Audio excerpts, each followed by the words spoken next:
Welcome back to the No Capping channel. On this channel, we only discuss pretty girls and a big bank account. Let's start with the girl of the day. Enjoy the moment.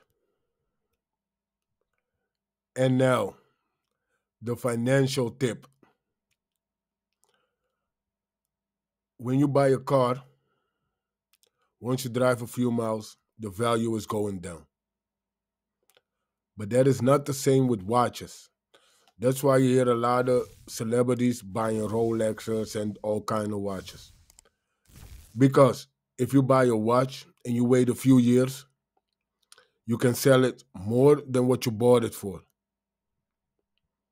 I hope you guys take this opportunity to make some money. It will help.